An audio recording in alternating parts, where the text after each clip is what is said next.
The price of chocolate increased by X% and then reduced by X%. The new price is 96.76%.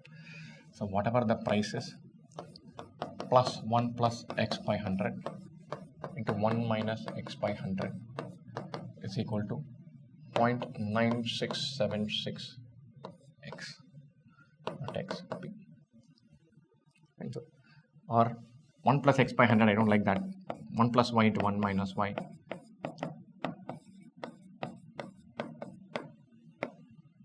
Or Y square is 1 minus 0.9676.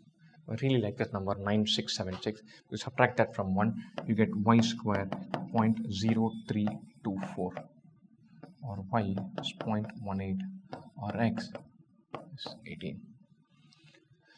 18%, you increase it by 18%, decrease it by 18%, we'll get to this number.